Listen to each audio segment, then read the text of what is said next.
It's festive season here in India and Apple is keeping us busy in the holidays as well. We're not complaining as tech geeks because Apple Intelligence is here with a slew of hardware launches as well. These tech events just keep continuing. The iPad mini was launched last week. This is your first look. I'll tell you more about it. There was also an iMac with M4, finally, a Mac mini also with M4, and MacBook Pros with M4 chips. This was the M4 Apple Intelligence launch cycle. So many launches, but the MVP is Apple Intelligence. A transformational moment for the Cupertino giant and for the rest of us in the tech community.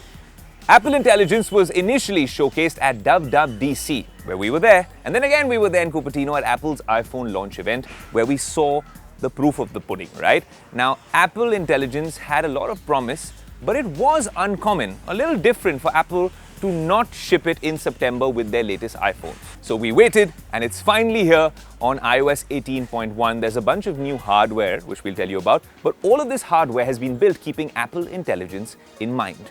Now, there's a bunch of questions you might have. How good is Apple Intelligence? Which products come with it? Is it a hit or a miss? That might be a little early to say, but we're going to tell you all about these particular developments. Let's start off with how to get Apple Intelligence. For that, I'll need to take a seat.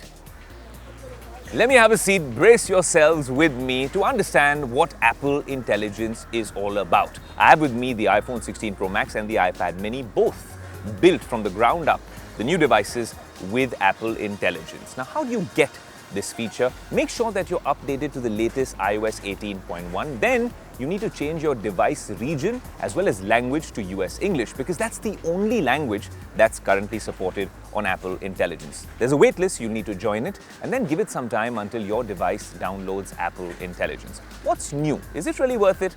There's an improved Siri experience, a new look, these glowing edges on the screen when activated. Siri is more aware now, it's contextual, it's personal, can answer questions even if you hesitate and switch things up in the middle of your query.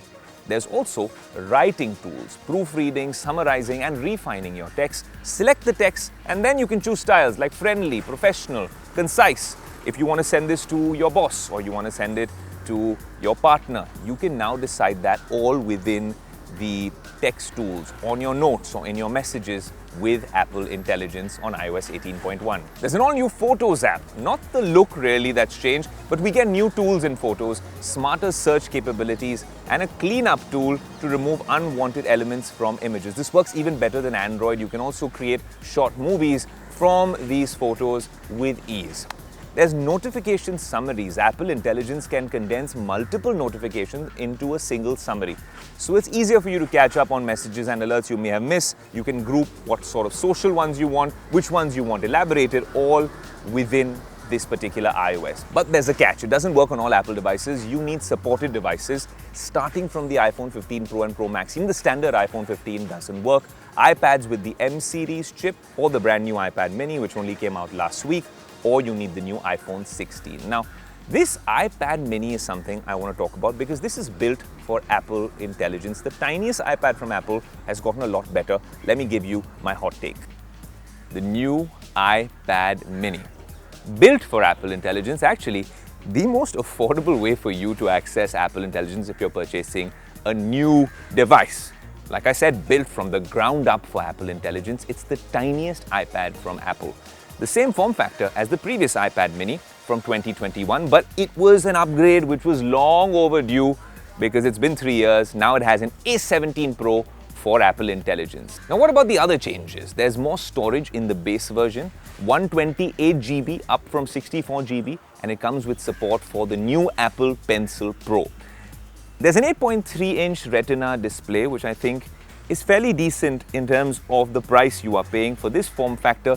The bezels could have been lesser because now you have all these lovely foldables like the Pixel Fold, and from Samsung where it is bezel-less and it's an 8-inch screen.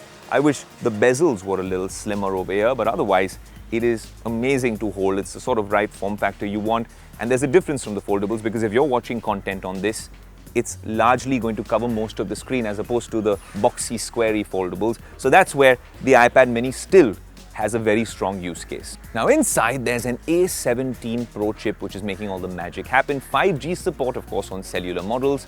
There's a Touch ID power button which I think should be standard across all Apple devices. I know Face ID was introduced as a foolproof way for authentication, but having this Touch ID button with an almost immaculate fingerprint sensor should be an option that people have as well. Now, hot take, our verdict on the iPad mini 2024. It starts at 49,900 rupees. If you absolutely want Apple Intelligence features, then this is the most affordable, accessible way to experience it. Much cheaper than an iPhone as well.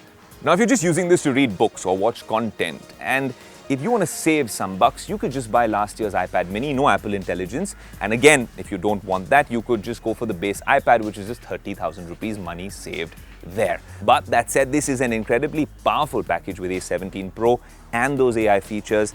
And the big things nowadays come in tiny packages with the iPad mini. Now, iPad mini aside, let's just talk about Apple Intelligence features.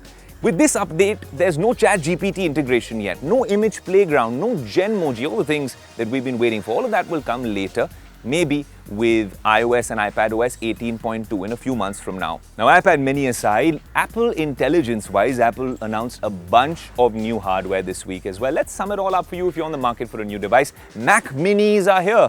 5-inch by 5-inch form factor, smaller than the previous one, but made more powerful with the M4 and M4 Pro chips. 5 USB-C ports, a headphone jack, HDMI, Ethernet ports, but Apple did remove the USB-A ports. Not a huge problem considering the plethora of USB-C inputs, but can be an issue for some people who use devices with those particular ports. It starts at 59,900 rupees, so under 60,000 rupees for a very powerful machine. Obviously, you got to link it to a display. But if you're like me and you want a nice desktop Apple experience, the iMacs are here as well. 16 gigs of RAM and M4 chip as standard. The colors are slightly refreshed, USB-C ports for the keyboard and the Magic Mouse, but the port is still at the bottom. It starts at 1,34,900 rupees. There's also MacBooks with M4 prowess. So if you're on the market for a MacBook Pro or a MacBook Air, that has also been launched. All in all, there's a whole mini tech event, a micro tech event by Apple this week with all of these announcements coming on Monday, Tuesday and Wednesday. There's so much more that we'll be covering on Tech Today. If you want the full review of the iPad mini, how does Apple Intelligence work, all our tips and tricks, you can always log on to the Tech Today website. But your first look or first touch and feel of Apple Intelligence, of course, is here on Tech Today.